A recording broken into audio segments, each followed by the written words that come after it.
तच्चुरुन्मीलितं येन तस्मै चन्द्राय राधिकायै तदालये कृष्णाय कृष्णभक्ताय तद्भक्ताय नमो नमः। वाञ्छाकल्पतरुभ्यश्च कृपासिन्धुभ्यैव च पतितानां पावनेभ्यो वैष्णवेभ्यो नमो नमः। नमो महावदान्याय कृष्णप्रेमप्रदायते कृष्णाय कृष्णचैतन्यनाम्ने गौरत्रिषे नमः। हे कृष्ण करुणा सिन्धो दीनबन्धो जगत्पते गोपेश गोपिकान्त राधाकान्त नमस्तुते। तप्त कांचन गौरांगी राधे वृंदावनेश्वरी वृषभानुसुते देवी प्रणमामि हरिप्रिये।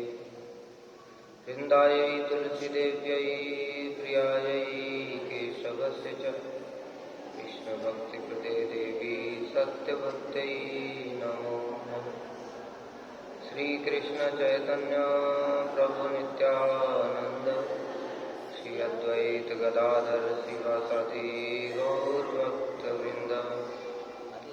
हरे कृष्ण कृष्ण कृष्ण हरे हरे हरे राम राम राम हरे हरे।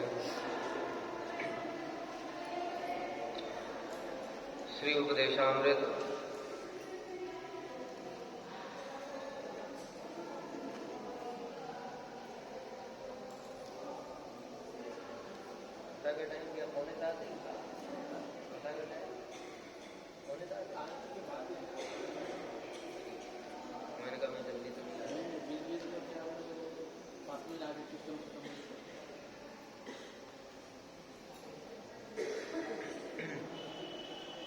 हम लोगों ने श्री उपदेशामृत के 3 श्लोक सुने थे। याद कर लिया तीनों? किसने याद किया? सुनाओ।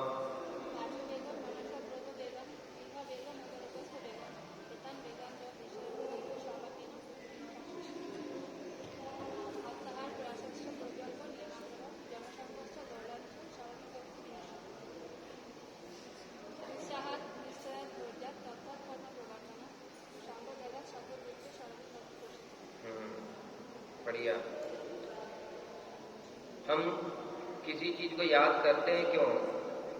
क्योंकि उस विषय में हमारा उत्साह है, तभी याद करते हैं। अगर उत्साह नहीं है तो क्यों समझेंगे, उसको पढ़ने की भी क्यों चेष्टा करेंगे।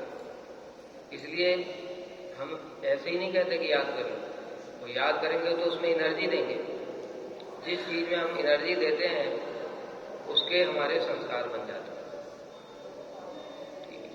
इसलिए हमको परमार्थ विषय में चेष्टा करते रहना चाहिए।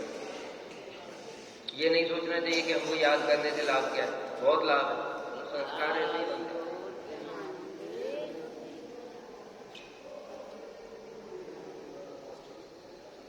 ऐसे ही धीरे धीरे संस्कार बनते हैं। हम लोग सुनेंगे 14 श्लोक। पहले 3 श्लोकों में श्रील रूप गोस्वामी ने भक्ति के विषय में नहीं बताया। भक्ति क्या है, भक्ति कैसे बढ़ती है, ये सब भक्ति कैसे बढ़ती है ये तो बताया, लेकिन भक्ति क्या हो रही है, भक्ति होती कैसे है ये नहीं बता रहे। उससे पहले श्लोक में क्या बताया था? वाचो वेगम मनसा क्रोध वेगम जीवा वेगम उदरपस्थ वेगम। इन वेगों को सहन करने का प्रयास करना चाहिए। ये भक्ति नहीं है। इन वेगों को सहन करना भक्ति नहीं है। दूसरे श्लोक में क्या बताया? अत्याहार प्रयासस्य प्रजल्पो निमाग्रह जन संघर्ष लौल्यम च। 6 प्रकार से भक्ति नष्ट होती है, ये भी भक्ति नहीं है। हमको सावधान रहना है कि भक्ति नष्ट ना हो जाए, क्योंकि भक्ति ऐसी चीज है जो थोड़ा भी अगर कर लिया तो किसी प्रकार से नष्ट नहीं होती। गीता में भगवान ने बोला ही है, नया विक्रमणासु अस्ति प्रत्यवायो न विद्यते। तो इसलिए दूसरे श्लोक में ये बताया, फिर भी भक्ति की बात नहीं है। तीसरे श्लोक में क्या बताया? उत्साहात निश्चयात धैर्य तत्त कर्म प्रवर्तनात् संग त्यागात् सतुवृत्ति षड्वीर भक्ति प्रसिद्धति। 6 प्रकार से भक्ति बढ़ती है। ठीक है, अभी भी पूर्ण रूप से भक्ति की बात नहीं कर रहे। भक्ति कैसे कैसे बढ़ती, भक्ति में कैसे हम आगे बढ़ सकते, उत्साह होना चाहिए, निश्चय होना चाहिए, धैर्य। ये कर्मी लोगों के अंदर भी होता है। जो आईएएस बनना चाहता है उसको देखो जरा, उसका कैसा उत्साह होता है। ये छोटा स्टैंडर्ड ले लो, ये छोटा ले लो।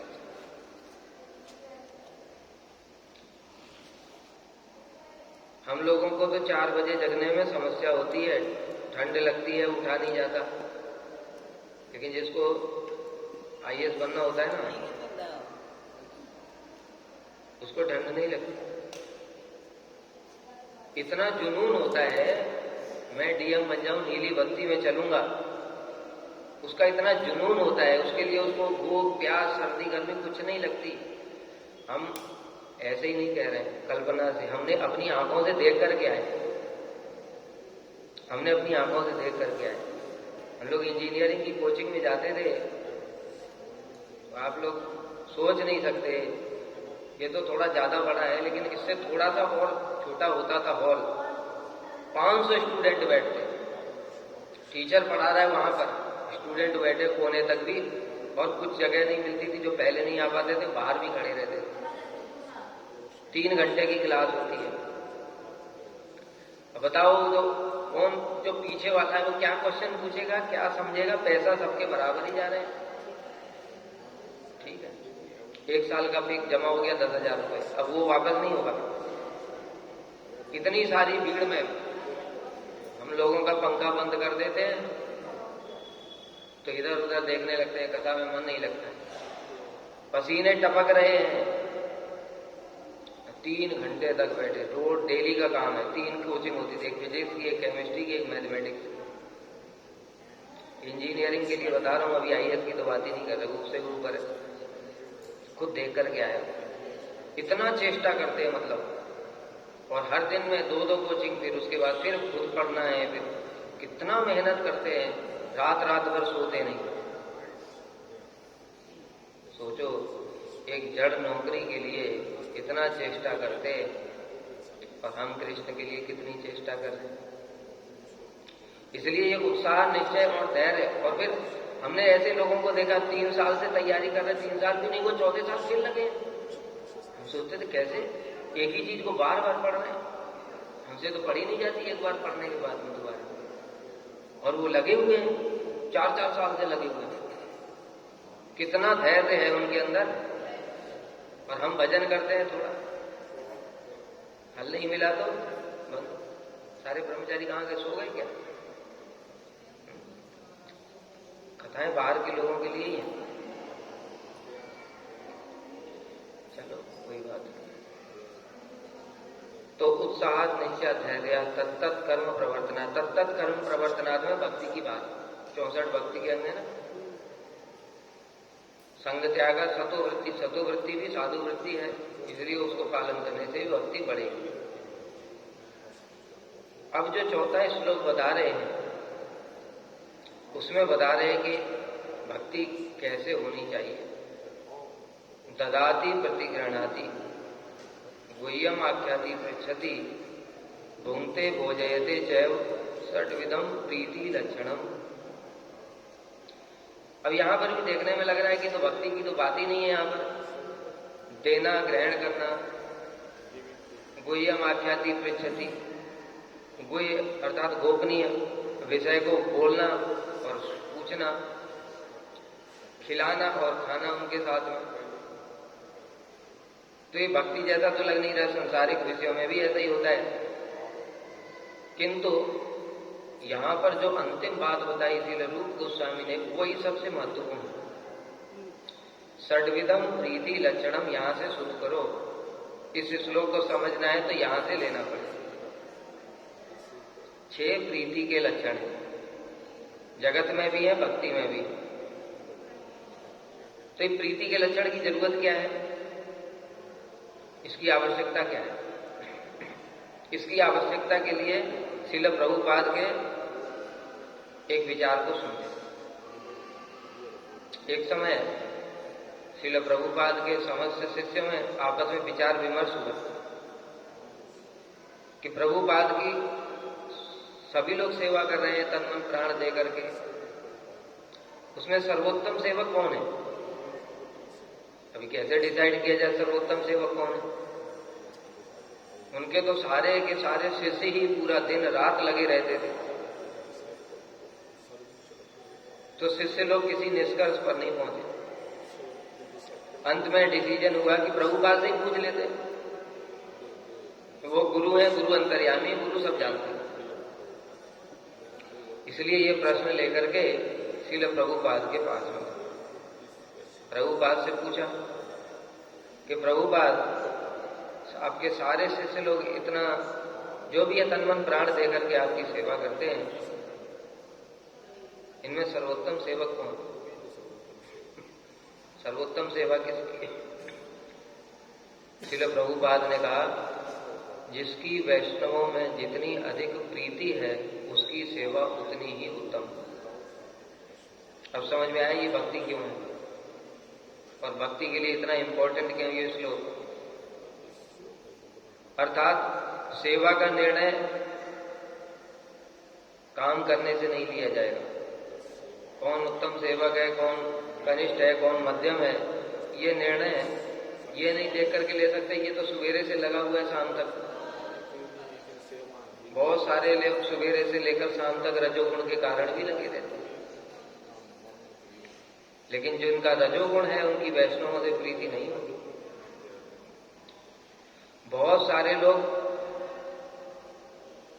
ड्यूटी करने के लिए फ्यूचर प्लानिंग के तहत भी सेवा में लगे रहते हैं। फ्यूचर प्लानिंग मतलब जैसे हम लोग नौकरी में करते हैं, अभी मैं मेहनत कर लूंगा तो मैं मैनेजर बन जाऊंगा, फिर मजे से बैठूंगा। उसी प्रकार से बहुत से लोग उस कारण भी सेवा करते हैं कि अभी मैं कर लेता हूं तो मैं ही बाद में आचार्य बन जाऊंगा। गुरु के बाद में तो गुरु जी क्या 5-10 साल रहेंगे, उसके बाद तो मैं ही आचार्य बन जाऊंगा, फिर मेरा शासन चलेगा। ये सेवा है। श्रील वामन गोसाई महाराज जी का एक बड़ा सुंदर कोट देखा, उसमें कहते हैं श्रील वामन गोसाई महाराज जी, सेवा का फल क्या है? हम लोगों ने कभी विचार किया सेवा का फल क्या है? गुरु जी ने हाथ रख दिया, गुरु जी ने चरण रख दिए, आशीर्वाद दे दिया, ये सेवा का फल नहीं है। सेवा ही सेवा का फल। गुरु उस सेवा से संतुष्ट होकर के तुम्हारे ऊपर विश्वास करते हैं और विश्वास पूर्वक वो कोई दूसरी सेवा प्रदान कर देते हैं, यही सेवा का फल है। हम लोग जो मतलब गुरुवर्ग के जो विचार हैं, इतने उन्नत विचार हैं, उसकी कभी कल्पना भी नहीं करते। ऐसा भी होता है, लेकिन होता है। देखो भगवान कृष्ण ने गीता में बोला, ये यथा मां प्रपद्यन्ते तान् तथैव भजामि। ध्यान से सुनना, बड़ी सूक्ष्म बात है। यही बड़ी विचारधारा है, क्योंकि ऐसी विचारधारा ही हमने दुनिया में और भी बहुत सारे ग्रंथ पढ़े थे, बहुत सारा साधुओं के विचार सुने, लेकिन ये सब विचार कहीं थे ही नहीं। गीता में भगवान कहते हैं, ये यथा मां प्रपद्यन्ते तान् तथैव भजामि। जो मेरा जैसा भजन करता है मैं भी उसको वैसा ही फल देता हूं। लेकिन गोपियों के सामने क्या बोला? गोपियों के सामने बोला, तुम मेरा जैसा भजन करती हो मैं तुम्हारा वैसे ही फल दूंगा। क्या बोले? न पारे हम निर्बद्ध संयुजाम ससाद कृतम विबुधायुषाद। हे गोपियों, मैं तुम्हारे ऋण से कभी मुक्त नहीं हो सकता। क्यों नहीं मुक्त हो सकते? आप तो भगवान हैं, आप तो कुछ भी देने में समर्थ हैं। अरे कुछ सेवा के बदले कुछ दे देंगे तो ऋण से मुक्त होगा, लेकिन गोपियां सेवा के बदले और सेवा मांगती हैं तो कैसे मुक्त होंगे? वो तो डबल ऋण हो गया। यही विचार श्रील वामन गोसाई महाराज जी कहते हैं। शिष्य के अंदर अपनी चित्त वृत्ति को हमको देखना चाहिए। हम कुछ सेवा करके आए, मन में क्या आता है? गुरु जी खुश हो जाए, गुरु जी हमको शाबाशी दे दें। बहुत सारे लोगों ने इस कारण से सेवाएं करी। अगर गुरु जी ने कुछ बोल दिया तो बैग उठा के चले। ये सेवा है? सेवा क्या है? सेवा के बदले और सेवा की उत्कंठा और सेवा की कामना, यही है। तो इसलिए यहां पर जो प्रीति लक्षण बताया ये बहुत बहुत महत्वपूर्ण है।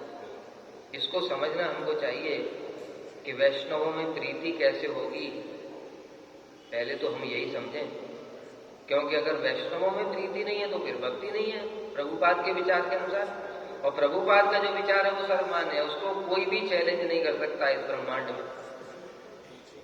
क्यों? क्योंकि प्रभुपाद राधा जी के निज जन, राधा जी की नयनमणि मंजरी है, वो स्वयं राधा जी की सेवा करते हैं। इसलिए वो जो विचार दे रहे हैं वो कहां का विचार है? उचित जगत का विचार है। और जो उनकी सेवा करता है वही बता सकता है कि चित्त जगत में क्या होता है। इसलिए वैष्णवों के प्रति प्रीति होना अत्यंत अनिवार्य है। हम लोग विचार करो कितना प्रीति हमारे वैष्णवों के साथ में। प्रीति का लक्षण क्या है? माता पिता बच्चे से प्रीति करते हैं, उसका पालन पोषण करते हैं, उसको पढ़ाते लिखाते हैं, डांट देते हैं तो सुन लेता है कि नहीं सुन लेता, कि घर छोड़ करके चला जाता है। बेटा भी माता पिता को भी कुछ बोल देता है तो वो भी सुन लेते हैं। ये प्रीति का लक्षण। और क्या लक्षण है? अगर मेरे पिताजी को किसी ने गाली दे दी तो क्या होता है? लोग गुस्से में आकर के गोली तक भी मार देते। मेरे पिताजी को गाली दी, इतना अधिक प्रीति। और हम वैष्णवों के लिए क्या करते हैं? सब विचार करने वाली बात है ये कथा की चीजें नहीं है। ये सब आचरण, हृदय में चिंतन करके उसको अपने आप को देखने वाली चीजें हैं। ये सब आईना है। हमने कितनी भक्ति की, अगर भक्ति की तो वैष्णवों में वैसी ही प्रीति होगी जैसी माता पिता की। हमने देखा एक ब्रह्मचारी, कितनी वैष्णव में प्रीति है। जब कोई बड़े सन्यासी आ जाते हैं, बड़े सीनियर वैष्णव आ जाते हैं, अथवा मठ में कुछ सेवाएं होती हैं, माला लिए निकल गए दर्शन करने के लिए। एक दिन 10 बजे रात को उसके गांव से कुछ लोग आ गए, रात को 10 बजे। देखने में कैसे लग रहे थे? भद्र वेश भी नहीं था, मतलब लग रहा था कि बीड़ी भी पीते होंगे।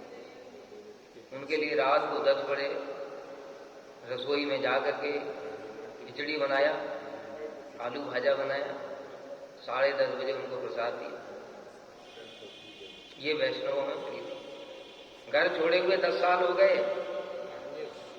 वैष्णवों की सेवा का मौका आता है तो चुप पतली गली से निकल लेते हैं। और जब घर के लोग आ गए, गांव के, मतलब घर के परिवार, माता पिता भी नहीं है, गांव के, कितनी प्रीति है। इसी से पता चल गया वो 10 साल में कितना भजन किया है। बहुत देखने में लगता है, बहुत माला करता है, बहुत परिक्रमा करता है, बहुत सेवा करता है, कुछ भी नहीं करता, कुछ भी नहीं करता। इसलिए भक्ति के सूक्ष्म विचारों को जानने की जरूरत है। हमें ऐसे ही साधुओं का संग करना है जिनकी चित्त वृत्ति ऐसी हो। वैष्णवों से प्रीति होनी चाहिए। और प्रीति का लक्षण है, प्रीति का क्या लक्षण है? हम अपना तन मन सब कुछ दे देते। देखो, एक माँ की एक बच्चे के प्रति प्रीति होती है ना। बच्चे को कैंसर हो जाए, माँ अपने गहने, जवाहरात, मंगलसूत्र तक बेच देती है।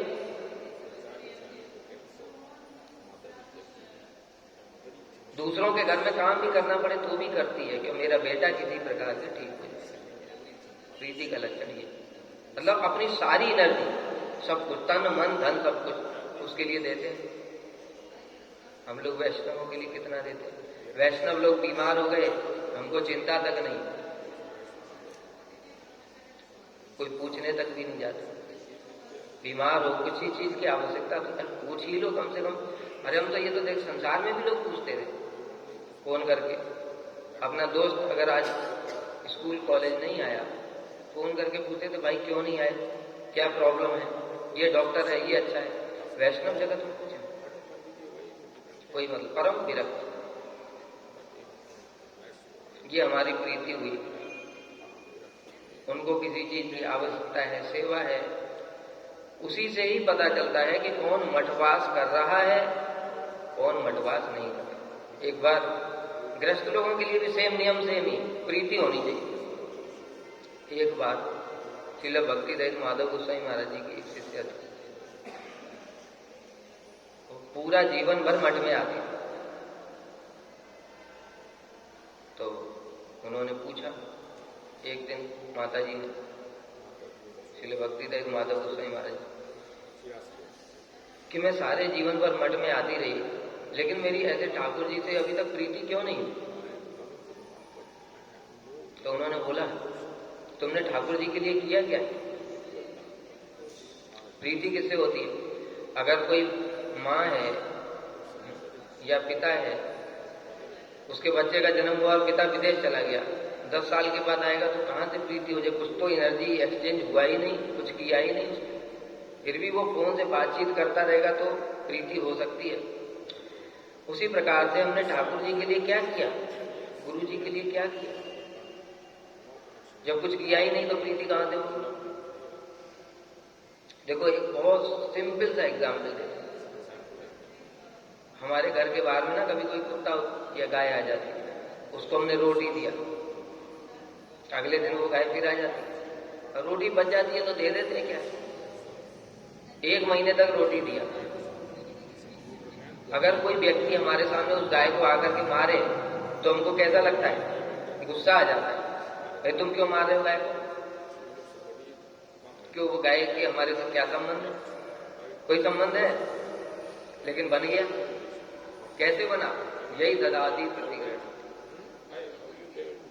एनर्जी दिया ना उसके लिए, जिसके लिए एनर्जी देते हैं हम तो उससे प्रीति भी हो जाती है। उसी प्रकार से वैष्णवों के लिए भी, ठाकुर जी के लिए, गुरु जी के लिए हम जितनी अधिक एनर्जी देंगे उतनी मात्रा में प्रीति होगी।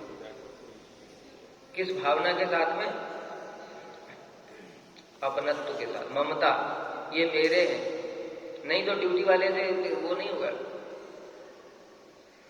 इसलिए इस श्लोक को समझना बहुत महत्वपूर्ण है, क्योंकि प्रीति ही सब कुछ है, यहां से लेकर के उस जगत तक।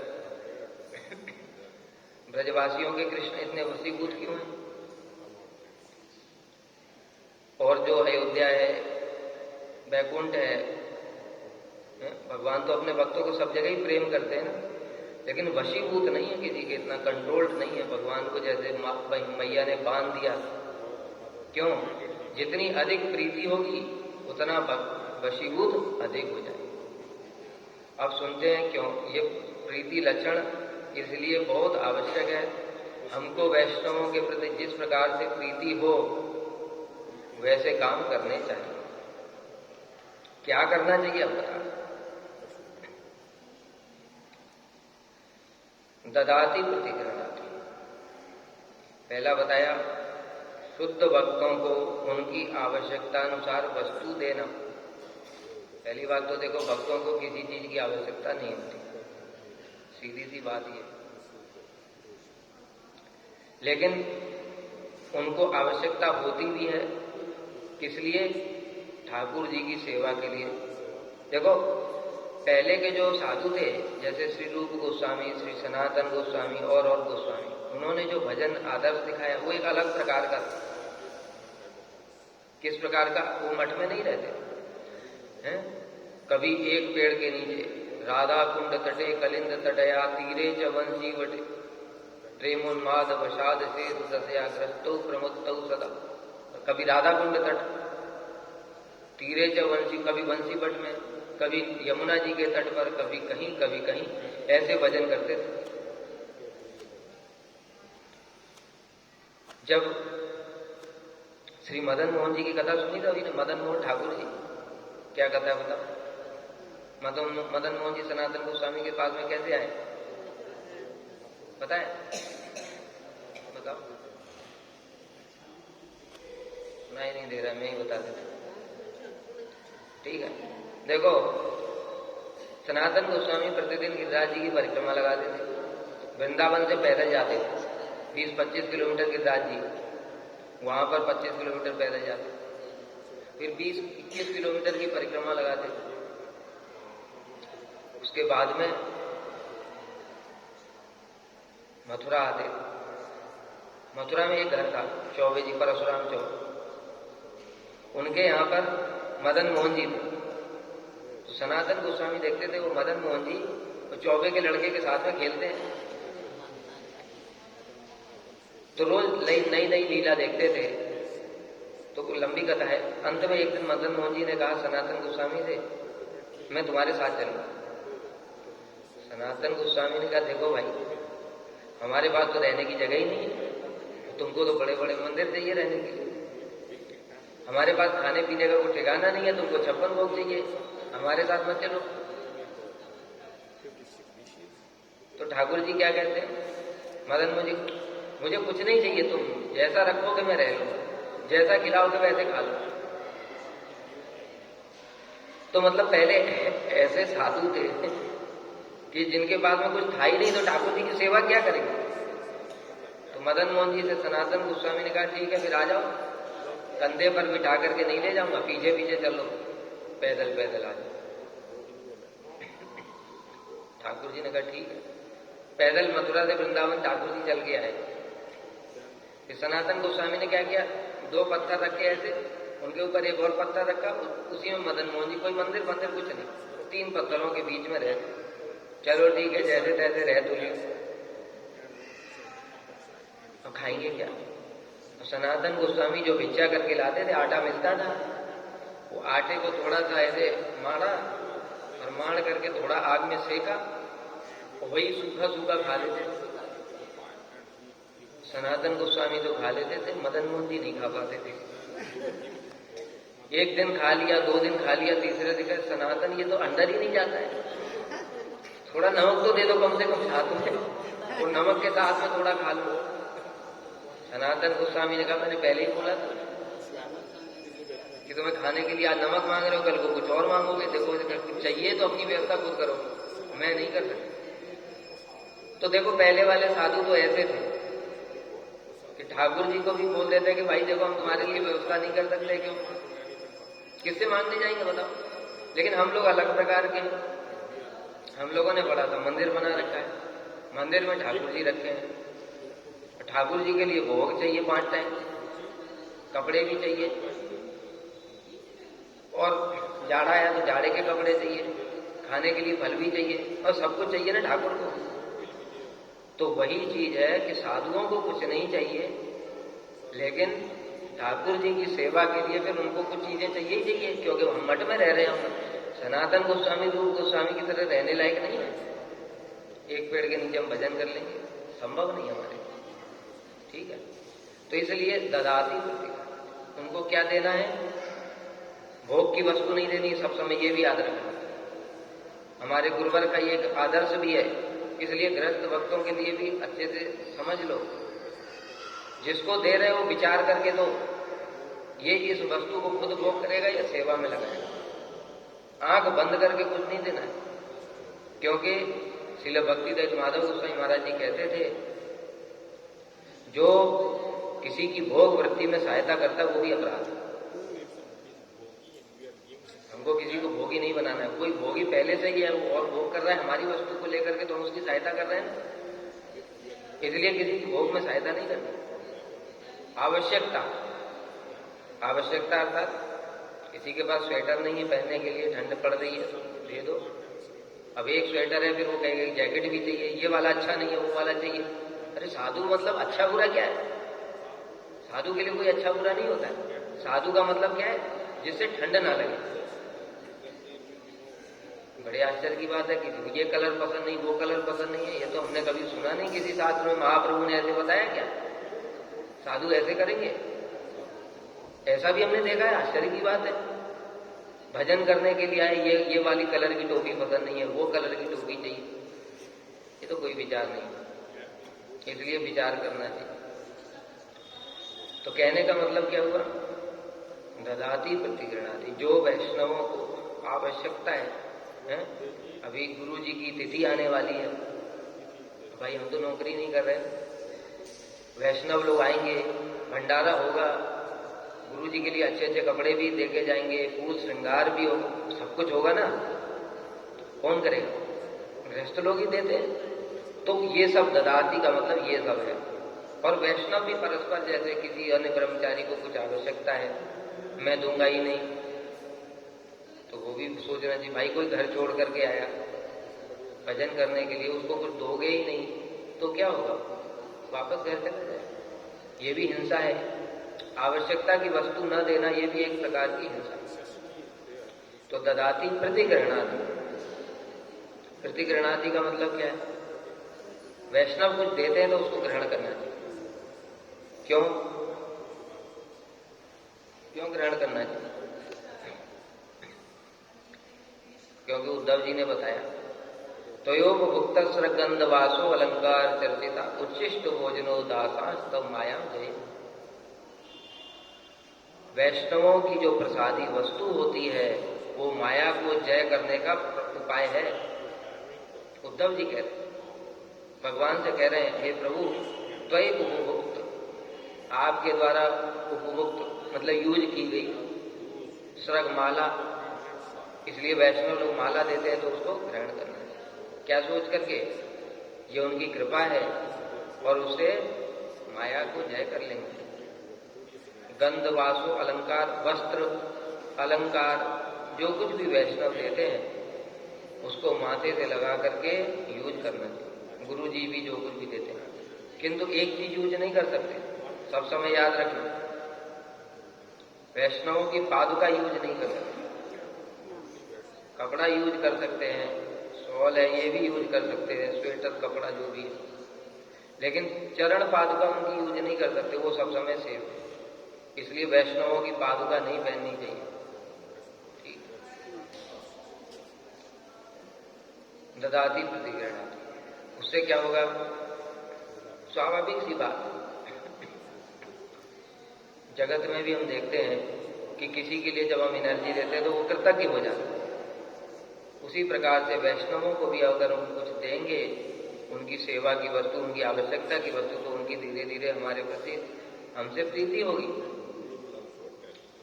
नहीं तो वो अपने घर परिवार को भूलेगा कैसे? अगर हम उसको प्रीति ही नहीं देंगे तो वो घर परिवार को कैसे भूलेगा? इसलिए कहते हैं गुरु के अंदर कोटि माताओं का प्रेम होता है। शिष्य कैसे आकर के आश्रम में रह जाता है? प्रीति होती है। हमारे गुरु जी इतना प्रेम करते थे सब, चाहे वो गृहस्थ भक्त हो चाहे त्यागी भक्त हो, सभी लोगों से इतनी प्रेम करते थे, इसलिए तो गुरु जी के लिए सब कुछ छोड़ करके आ गए लोग। जब ऐसा प्रेम नहीं मिलता है तो फिर वापस चले जाते हैं, क्योंकि मनुष्य को प्रेम चाहिए ही चाहिए। जय धर्म ठाकुर भक्ति विनोद ने बताया, कोई भी बिना प्रेम के जीवन धारण नहीं कर सकता, चाहे पशु पक्षी हैं, देख लो उनको। दूसरा, गुह्यम आख्याति पृच्छति। गुह्य माने गोपनीय, गुप्त, गुप्त बातें भक्तों को बोलना चाहिए, भक्तों को बताना चाहिए और उनसे श्रवण करना चाहिए। यहां पर गुप्त बात का मतलब वो नहीं है जो हम संसार में बड़े सीक्रेट बातें मैंने किसी को नहीं बताया तुमको बता रहा हूं, इन बातों के लिए नहीं कह रहे। भजन संबंधी गोपनीय बात है, इसमें भी बहुत लोग कपट करते हैं। क्या एक बार किसी भक्त ने एक हमको वीडियो भेजा यूट्यूब पर, उसमें क्या था, एक कोई बाबा है साधु, गुरु जी का शिष्य अपने आप को बोल रहा था, हमने तो कभी देखा नहीं मठ में उसको, बोल रहा था मैं नारायण महाराज जी का शिष्य हूं, और कहता है कि मुझे तो अष्ट सखियों के यहां पर दर्शन होते हैं, यहीं पर यमुना जी में आती हैं, स्नान करती हैं, कई बार दर्शन हुए। भाई हमने तो शास्त्र में यही पढ़ा, गुरुवर्ग से भी यही सुना, छोटी से छोटी गोपनीय बात भी हम किसी को बताते नहीं। इतनी बड़ी गोपनीय बात उसको यूट्यूब में मीडिया में दे रहा है, ये सब कपट है। ये सब कपट होता है, प्रतिष्ठा के लिए होता है। हमारे गुरु जी ने कभी मीडिया में दिया? उनके लिए तो स्वयं सेवा कुंज में राधा जी ने खुद बोला था। गुरु जी ने कभी बोला क्या? जब राधा जी स्वयं बोल रही है मेरे निज जन है, इसका मतलब क्या गुरु जी के साथ में राधा जी की बात नहीं होती? वो बताया कभी? बताते हैं, वो बहुत सीक्रेट तरीके से बताते, इतना गोपनीय तरीके से बताते, वो भी किसके निकट बताते हैं? जो अंतरंग है, जो उनको समझ सके, उसके गुरुत्व को समझे। ये कोई बच्चों का खेल नहीं है। राधा जी के दर्शन हुए, राधा जी से बात किया, क्या है? क्या है ये? कोई मजाक है क्या? अरे कृष्ण को भी राधा जी के दर्शन के लिए बड़े पापड़ बेलने पड़ते हैं। हमको ऐसे दिख रहे हैं जैसे कि मतलब कुछ भी नहीं। राधा जी के दर्शन ना हो गए, पूरा हंसी मजाक खेल हो गया कोई, इस प्रकार की बातें। अरे जिसको राधा जी के दर्शन हो जाएंगे उसकी स्थिति कैसी होगी, अवस्था कैसी होगी? अपने शरीर की शुद्ध बुद्धि कहां रहेगी उसको यूट्यूब में वीडियो बनाने के लिए? बताओ। जिसको राधा जी के दर्शन होगा उसको यूट्यूब की शुद्ध रहेगी, मोबाइल की शुद्ध रहेगी, कैमरे की शुद्ध रहेगी क्या? वो तो पागलों जैसा हो जाएगा। कितने सारे कीर्तन लिखे हैं, ये मैंने क्या देख लिया, ठाकुर भक्ति विनोद कीर्तन, ये क्या देख लिया? देखने के बाद में तो शरीर की शुद्ध बुद्धि नहीं है, पता नहीं कि मैं पैर कहां पर रख रहा हूं, क्या हो रहा है। शरीर की शुद्ध बुद्ध नहीं है, वो अपना आराम से यूट्यूब में अपलोड कर रहे हैं, बाकायदा दिखा रहे हैं। ये सब प्रतिष्ठा काम ही है, ये गुह्यम आख्याति, ये सब नहीं, सीक्रेट, ये कपट है। इसलिए जो हमको अनुभूतियां हैं उनको वैष्णवों के निकट कहना चाहिए। आपन भजनेर कथा न कहे यथा तथा।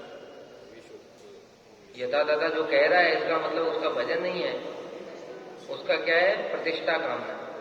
वो दिखाना चाहता है कि देखो मेरे को ऐसा बोले। हमने वैष्णवों को भी देखा और हमारा अपना खुद का भी है, अपने अनुभव की बात किसी को बताते ही नहीं है। जब देख लेते हैं कि कोई हाँ वास्तव में है, जो सिंसियर भजन करना चाहता है, भजन में आगे बढ़ना चाहता है, तब उसको थोड़ा सा ही बताते हैं, थोड़ा सा ही बताते। और बताए ना, गुरु जी भी कभी कभी बोलते बोलते बोल जाते हैं, मतलब क्योंकि वो उस भाव में है तो उनके निकल जाता था, बोलते नहीं थे। एक बार जैसे हम सुनते हैं कि हमारे प्रभु जी है, उन्होंने पूछा था कुछ, तो गुरु जी से पूछा कि गुरु जी आपका ये वाला फोटो बहुत सुंदर है, तो गुरु जी ने ऐसे अनायास ही बोल दिया, कह रहे तुम क्या जानो मैं कितना सुंदर है, तुम क्या जानो मेरा स्वरूप कितना सुंदर। मतलब ऐसे बोल दिया, उसी से समझ लेते हैं साधक, ठीक है। लेकिन ऐसे डायरेक्ट यूट्यूब मीडिया और इन सब में नहीं बताते। यहां तक कि गुरु जी ने तो शिष्य लोग उनके वीडियो बना करके टीवी पर प्रचार करना चाहा, गुरु जी ने उसके लिए मना कर दिया, स्पष्ट मना कर दिया। गुरु जी बोले ये सब चीजें सबके लिए नहीं, इनमें सबका अधिकार नहीं है। इसलिए गुह्यम आख्याति प्रचति, हमें भजन में कैसे प्रगति करनी चाहिए, भजन में कैसे प्रगति हो, ये सब वैष्णवों से जिज्ञासा करनी चाहिए, उनकी सेवा करनी चाहिए। सेवा करेंगे, जिज्ञासा करेंगे तो वैष्णव लोग कृपा पूर्वक फिर अपनी अनुभूतियां बताएंगे। कि अनर्थग्रस्त साधक, कई बार लगता है हम निष्ठा में पहुंच गए, लेकिन वैष्णव बताते हैं कि देखो निष्ठा के तो ये लक्षण है, वो अभी तुम्हारे अंदर दिखाई नहीं देते, इसलिए अभी और भजन करना पड़ेगा, ऐसे करके। और बहुत सारी अनेक प्रकार की अनुभूतियां होती हैं वैष्णवों की, जो कि वो बताते हैं अगर हम उनसे ठीक प्रकार से संबंध रखते हैं, मतलब भजन में सिंसियर। गुरु जी भी ये सबके सामने सब चीजें नहीं बताते। एक और उदाहरण देता हूं। एक बार गुरुदेव से किसी ने पूछा कि गुरु जी रूप गोस्वामी, वो तो रूप मंजरी है, और अभी जैसे मैंने बताया जिसको राधा जी का दर्शन हो गया तो फिर कुछ नहीं कर सकता है, वो कैसे कर लेगा? कुछ कर नहीं सकता, उसको शरीर की सुरबुद्धि नहीं रहती। तो फिर उन्होंने इतने ग्रंथ कैसे लिखे? अब ये भजन की सीक्रेट बातें देखो, यही जिसको अनुभूति नहीं है वो नहीं बता सकता, इसका उत्तर कभी नहीं बता सकता। गुरुजी ने तुरंत उत्तर दे दिया, क्यों उनका भी ऐसा ही है ना। तो गुरुजी ने बोला कि तुमने सही कहा, वो नहीं लिख सकते, अगर वो अपने अंतर भाव में चले जाएं तो उनकी कलम ही नहीं चलेगी। रघुनाथ दास गोस्वामी का ही देख लो, जब रूप गोस्वामी ने उनको लिख करके दिया था ललित माधव विदग्ध माधव, तो पढ़ पढ़ करके दिन रात रोते ही रहते थे, उतना रोने लगे कि वो पूरे कागज ही भीग गए। रूप गोस्वामी ने देखा तो पूरी किताब ही खराब कर देगा, इसलिए फिर उनके लिए एक दूसरा ग्रंथ की रचना की। कौन सा, तो उसमें थोड़ा जो है दान के लिए कौमुदी तो रूप गोस्वामी की है कि रघुनाथ दास गोस्वामी, मतलब इसी प्रकार से एक ग्रंथ की रचना करी उन्होंने, जिसमें थोड़ा सखियों के साथ में हास परिहास इत्यादि है? तो जाकर के फिर रघुनाथ दास गोस्वामी का सब बंद हुआ, और तब उन्होंने वो वाली ले ली कि इसमें करेक्शन करना है। तो ऐसी अवस्था हो जाती है, क्या ग्रंथ लिखेंगे? रघुनाथ दास गोस्वामी की पढ़ने के बाद ही ऐसी अवस्था है, दिन रात आंसू ही बहते रहते, तो क्या ग्रंथ लिखेंगे? और गुरु जी ने तुरंत बता दिया, अंतर्भाव में रहेंगे तो नहीं लिख पाएंगे, लेकिन कृष्ण की इच्छा से उनका वो भाव ढक दिया।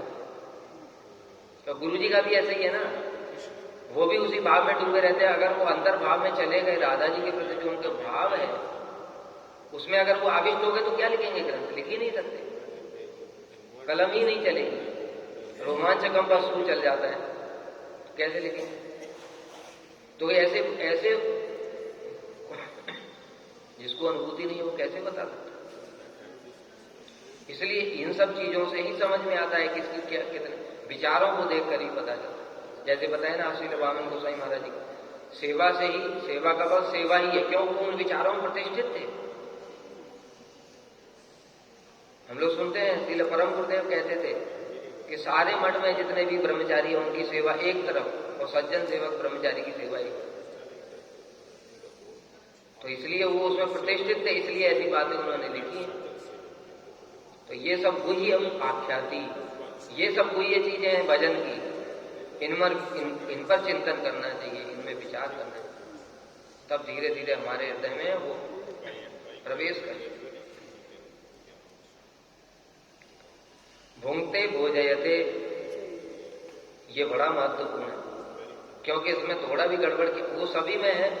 ददाती प्रतिगृणाति में भी अगर किसी विषय के संग में हम करेंगे अथवा कर्मी ज्ञानी के संग में ददाती प्रतिगृणाति करेंगे तो उनसे आसक्ति हो जाएगी, बंधन का कारण हो जाएगा। लेकिन सबसे ज्यादा इसमें होता है भुंगते भोजयते, मतलब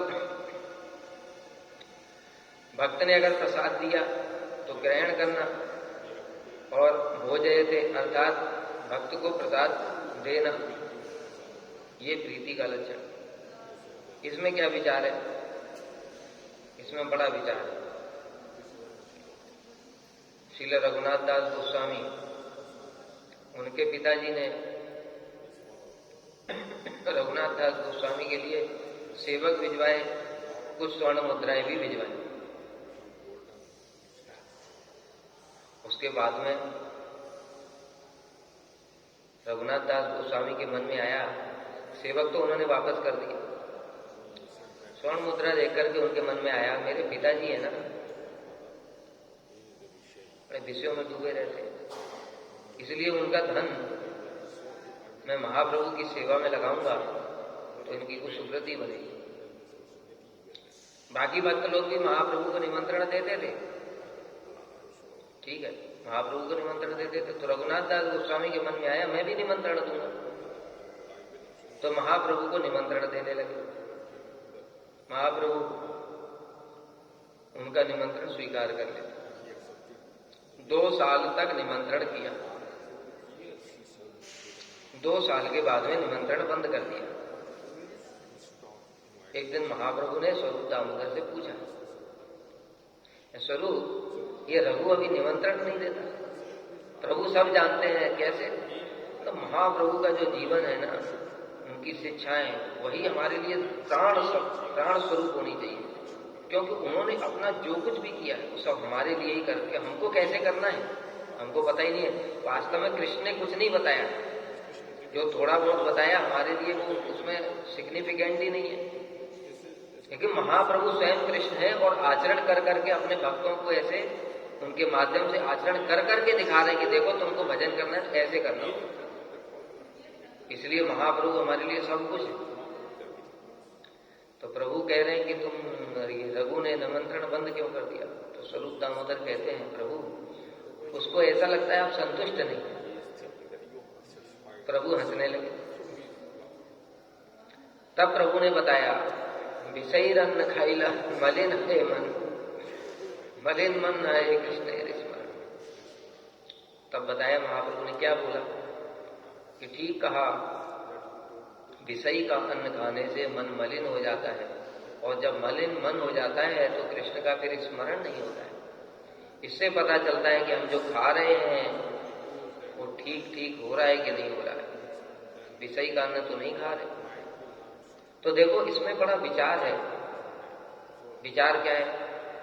रघुनाथ दास गोस्वामी निमंत्रण करते हैं, महाप्रसाद है जगन्नाथ जी का, जगन्नाथ जी का महाप्रसाद है, महाप्रभु ग्रहण कर रहे हैं, तो फिर उसका मन, उनका मलिन मन थोड़ी हो सकता है कभी। महाप्रभु तो स्वयं भगवान ही है, उनका मन मलिन कैसे होगा? लेकिन शिक्षा देने के लिए महाप्रभु दिखा रहे क्या कि विषय का अन्न खाने से मन मलिन हो जाता है। इसलिए रघुनाथ दास गोस्वामी को शांति मतलब आनंद नहीं हो रहा है। अगर सेवा हम कर रहे हैं, सेवा की गुरु जी की हम सेवा कर रहे हैं, उसका फल क्या है? अपने आप बिना मांगे ही हमारे हृदय में आनंद होगा, उल्लास होगा। सेवा का लक्षण है ये, लेकिन होता ही नहीं है। तो उसी से रघुनाथ दास गोस्वामी ने समझ लिया कि मेरा मन प्रसन्न नहीं है, इसका मतलब प्रभु को प्रसन्नता नहीं है। इस विषय में एक और उदाहरण देते थे हमारे श्रील भक्ति विज्ञान भारती गोस्वामी महाराज। एक गुरु जी भी उदाहरण देते थे, सब बताएंगे। श्रील भक्ति विज्ञान भारती गोस्वामी महाराज जी बताते थे, एक बार जगन्नाथपुरी में कोई ब्रह्मचारी था, और ब्रह्मचारी मठ से बाहर रहने लगा और जाकर के छत्र में प्रसाद पाने लगा। छत्र जगन्नाथ मंदिर में एक स्थान है जहां पर साधुओं को फ्री में प्रसाद वितरण किया जाता है, उसको छत्र बोलते हैं। ठीक है, तो वहां फ्री में प्रसाद मिलता था। कुछ दिनों से उसके स्वप्न में स्त्री आने लगी, तो चिंता में पड़ गया। भजन करने आया था, स्वप्न में स्त्री आती है, क्या करे? चिंता करने लगा। जब कुछ समझ में नहीं आया तो फिर मठ में गया, महाराज से पूछा, महाराज ऐसा ऐसा हो रहा है। तो महाराज ने कहा अपनी दिनचर्या बताओ तुम।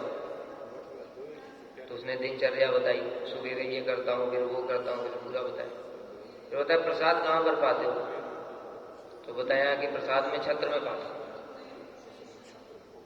तो महाराज जी ने कहा कि तुम वहां पर प्रसाद बंद कर दो और मठ में प्रसाद पाओ। मैंने प्रसाद वहां बंद करके मठ में पाने लगा, तो स्त्री आनी बंद हो गई स्वप्न में।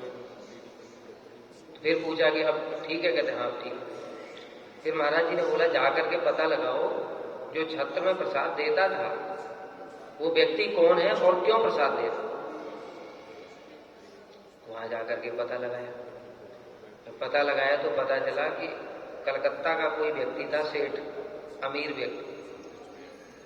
उसकी युवा लड़की, उसने सुसाइड कर लिया। उसकी आत्मा की शांति के लिए वहां प्रसाद दे रहा, और वही लड़की उसके स्वप्न में आती है। इसलिए खाने पीने के समय में बड़ा विचार करना चाहिए। अब देखो ये भी समझने वाली बात है। अब अच्छा प्रश्न ये है कि वो तो जगन्नाथ जी का महाप्रसाद है, जगन्नाथ जी का हम लोग कहते हैं ना, अरे कुछ नहीं, ये तो प्रसाद है, प्रसाद है। अरे प्रसाद क्या, उसके लिए तो जगन्नाथ जी का प्रसाद नहीं था वो। फिर क्यों असर नहीं कर रहा है? फिर क्यों उसके स्वप्न में लड़की आ रही? ये विचार करने वाले बताओ, कौन बताएगा?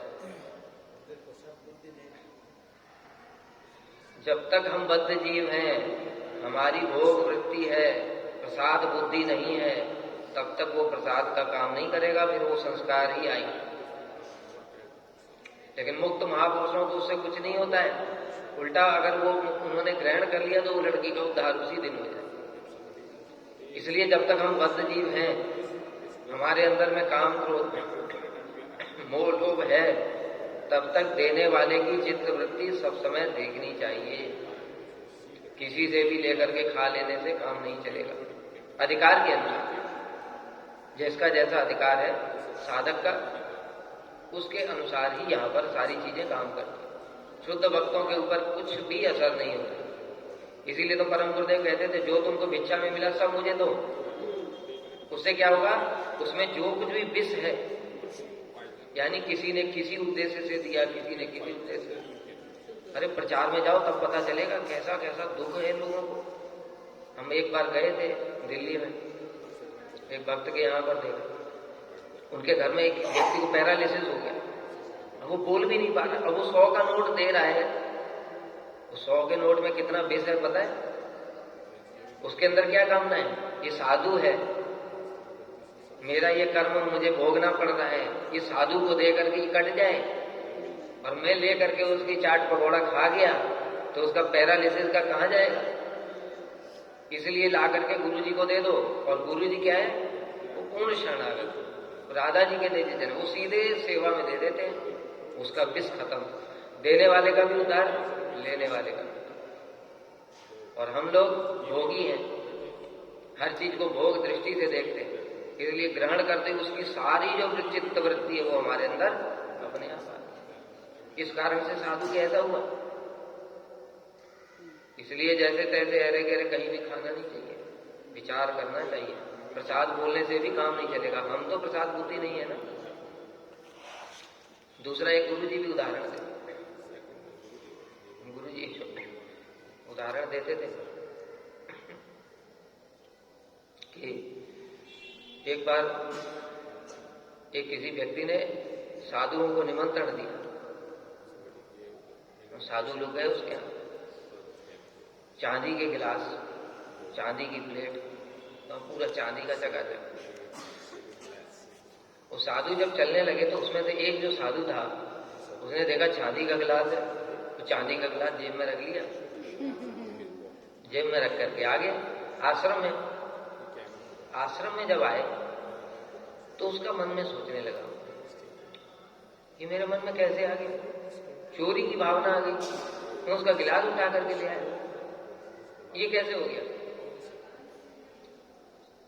तो उसने फिर दूसरे साधुओं से कहा, जो उसमें सीनियर लोग थे, उन्होंने कहा जाकर के पता लगाओ वो व्यक्ति कौन है और किस लिए उसने हम लोगों को निमंत्रण दिया। तो गए, वहां पर पता चला है वो चोर था।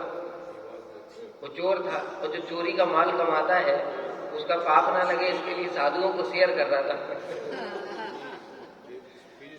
तो गुरुजी बताते थे ये कथा, कहते देखो जो चोर की जो चित्त वृत्ति थी वो साधु के अंदर में संचरित हो गई। किसके अंदर? जो कमजोर है। बाकी सब भजनशील साधु थे, उनके ऊपर तो वो तो पचा लिया, वो तो अगस्त्य ऋषि की तरह। देखो सीधी सी बात है, इस विषय में अगस्त्य ऋषि का उदाहरण याद रखें। कौन पचा सकता है, कौन नहीं पचा सकता। इसलिए सब समय ये बोले, अरे महाराज तो खा रहे, मैं भी खा लेता। महाराज का आदेश है, वो कह रहे हैं अगर खा लो तो फिर महाराज की जिम्मेदारी।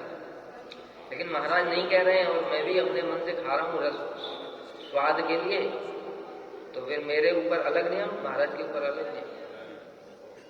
अगस्त्य ऋषि का उदाहरण है। एक बार दो भाई थे, बातापी और क्या नाम था उसका, दूसरे का याद, बिलावल ऐसे कुछ नाम था उसका। दो भाई थे, असुर राक्षस थे, दानव, ठीक है। वो क्या करते थे, वरदान ले आए, कहीं से वरदान ले आए। उसमें से क्या करता था, एक भाई साग का रूप धारण कर लेता, साग बन जाता। तो जब कोई साग बन गया तो वो जो कोई साधु खाएगा उसको साग को, तो दूसरा भाई उसको फिर आवाज देता था, बातापी बाहर आ जाओ, तो वो साधु का पेट फाड़ करके बाहर आ जाता, और फिर वो दोनों मिलकर के साधु को मार के खा जाते। ऐसे करके कितने साधुओं को खा गए, कितने साधुओं को खा गए। साधु बड़े चिंतित हो गए, ये दो राक्षस हैं और ये ऐसे करके साधुओं को मारे जा रहे हैं। अगस्त ऋषि के पास पहुंचे। अगस्त ऋषि से सारी बात बताई कि ये 2 दानव ऐसे करके और कि इन्होंने कितने साधु मार दिए। उन्होंने कहा अच्छा ठीक है। अगस्त ऋषि गए, उनके निमंत्रण पे बनाया साग। अगस्त ऋषि ने पूरा खा गया, खा करके डकार मारी। उसके बाद वो बाहर से कह रहा है बाता भी बाहर आ जाओ, बाता भी बाहर आ जाओ।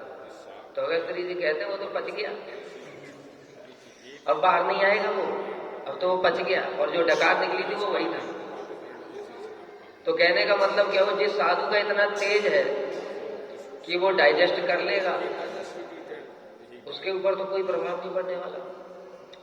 लेकिन बाकी जो साधुओं का क्या हुआ फिर? बाकी साधु मारे गए ना। उसी प्रकार से हम भी, जब तक हमारे अनर्थ बहुत है, चित्त वृत्ति भोग वृत्ति है, सेवा वृत्ति उदित नहीं हुई, तब तक हमको खाने पीने, कोई वस्तु लेने देने, ये जो 6 चीजें हैं, इन सब चीजों में सावधान रहना पड़ेगा। जब सब कुछ मतलब ये शरीर जिस दिन हृदय से गुरु को अर्पण कर दिया, जैसे हमारे गुरु जी ने किया था। गुरु जी ने कैसे किया? जब परम गुरुदेव ने कहा मैं तुम्हें संन्यास देना चाहता हूं, तो गुरु जी ने क्या बोला? मेरी अपने माता पिता में, संसार में जितनी भी आसक्तियां थी, उन सबको लेकर के मैं आपके चरणों में समर्पित कर रहा हूं। आप मुझे चाहे संन्यास दें, चाहे बिना कपड़े के रखें, मैं आपका दास हूं। ये शरणागति पूर्ण हो गई। अब उनकी कोई चिंता नहीं। अब वो जो कुछ भी कर रहे हैं वो परम गुरुदेव वो सब कुछ देख ले। शरणागत भक्त का कोई भी अपराध भी नहीं होता। इसलिए प्रभुपाद कहते शरणागत भक्त का कोई अपराध नहीं होता। वो गुरु सब कुछ ले लेते। गुरु इतने तेजस्वी है ना, उसका जो कुछ भी पाप पुण्य सब कुछ और जो कुछ भी है वो सब गुरु ले लेते हैं और गुरु जला करके भस्म कर देते हैं। लेकिन जब तक हम शरणागत नहीं है तब तक क्या करना पड़ेगा? शरणागत बनने तक सावधान रहना पड़ेगा। इसलिए घूमते बोझयते, कोई प्रसाद दे रहा है तो वो भी देखो कौन दे रहा है। हम लोग शिव जी का प्रसाद डायरेक्ट ग्रहण नहीं करते। किसी भी देवी देवता का, हनुमान जी को डायरेक्ट भोग लगाया हम प्रसाद ग्रहण नहीं करते। कोई देता है तो उसको प्रणाम कर लो, लेने की जरूरत नहीं है, कोई अपराध नहीं है, ये शास्त्र में बताया। लेकिन ठाकुर जी को भोग लगा करके शिव जी, हनुमान जी या किसी भी देवी देवता को दिया गया तो हम ग्रहण करते हैं। ठीक है, तो घूमते बोझते, कौन देने वाला कौन है उसको विचार करना चाहिए और ग्रहण करने वाले को भी अपना अधिकार का देखना चाहिए। तो इस प्रकार से जो भक्त लोग हैं उनका परस्पर में प्रीति होगी तब जब उनको खाने के लिए भी बुलाएंगे, खिलाएंगे उनको, और वो जो प्रसाद देते हैं उसको हम ग्रहण करेंगे तो धीरे धीरे हमारी प्रीति हो जाएगी। ठीक है, किसी का कोई प्रश्न हो तो पूछ सकते हो।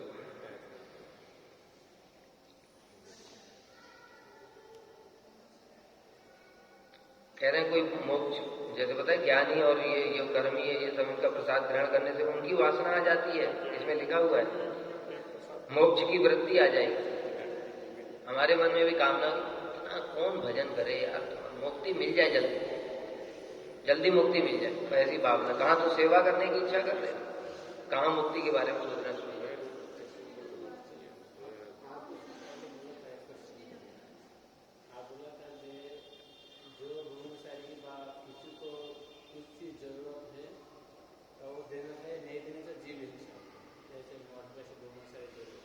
उसके लिए क्या बताया, पूरा चीज को समझना पड़ेगा। कोई उसकी आवश्यकता की चीज है, मान लो कपड़ा है, ठीक है, अब उसको देते नहीं, उस कारण से उसका मन खिन्न हो गया और वो घर चला गया, तो ये हिंसा है कि नहीं? भोग की वस्तु तो मैंने पहले ही बोल दिया ना, भोग की कोई वस्तु नहीं देनी है। भोग की वस्तु देने से ही हिंसा है। हाँ तो दिखाओ तो, भगवत सेवा तो दिखेगी भी तो। भाई भगवत सेवा कितनी कर रहे हैं? जैसे हमारे पास लैपटॉप है तो हम उसमें ग्रंथ का काम करते हैं, तो ग्रंथ का काम हमने इतना किया, वो देखो वो तो दिखता भी तो है। खाली तुम्हारे बोलने से भगवत सेवा हो जाएगी? किसी को हमने पैसा दिया, मैं भगवान की सेवा में लगाऊंगा, अरे सेवा में लगाया तो देख नहीं रहे, ठाकुर जी की ड्रेस भी वही है, ठाकुर जी को अगरबत्ती भी नहीं आई, कुछ भी नहीं आया, तो सेवा में कहां गया? तुम्हारे अकाउंट में चला गया। तो जो भोग वृत्ति को बढ़ाना अपराध है, ठीक है, और उसकी आवश्यकता की वस्तु न देना ये हिंसा है। इसलिए तो सूक्ष्म विचार है, हर चीज विचार करके करना पड़ेगा। आंख बंद करने से काम नहीं चलेगा, आंख बंद करके तब काम चलता है। प्रहलाद महाराज की स्थिति में पहुंच गए। एवं व्रता स्वप्रिय नाम कीर्त्यो जाता अनुरागो द्रुत चित्त। फिर कोई नियम नहीं होता। वो फिर गौर किशोरदास बाबा जी महाराज कोई नियम ही नहीं, उनका जब मर्जी आएगा, जो मर्जी आएगा, वो कुछ करते हैं, वो सब कृष्ण का है। सब कुछ उनके पास जो आ रहा है, ये सोचते हैं वो कृष्ण ने दे दिया। कोई उनके पास लेने आ गया तो ये सोचते कृष्ण ने भेजा, कृष्ण ने दिया है, इसको भी कृष्ण ने भेजा, उनको दे दिया। उनके लिए कोई अपराध नहीं है, कोई कुछ नहीं है। तो जब तक हम वैसी अवस्था में नहीं पहुंचे, तब तक हमको क्या करना पड़ेगा? विचार करना पड़ेगा, ये क्या करेगा। हम इसलिए पूछते हैं, भाई तुम्हारे पास तो एक कपड़ा पहले से है, तो तुमको क्यों चाहिए? पुराना वाला कहां गया? अगर कोई सेटिस्फैक्टरी आंसर नहीं है तो फिर पूछना पड़ेगा। तुमने ऐसा नहीं कि धोने की वजह से, आलस के कारण पुराना फेंक दिया, वो तो पहनने लायक ही है, तो फिर नया दे रहे हैं, तो हम फिर ये भी हमारा भी भोग वृत्ति में बढ़ा रहे हैं उसकी। और अगर सच में ही आवश्यकता है तो नहीं दे रहे हैं, तो ये भी गलत है। वांछाकल्पतरुभ्यश्च कृपा सिन्धुभ्यश्च पतितानां पावनेभ्यो वैष्णवेभ्यो नमो।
No,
जय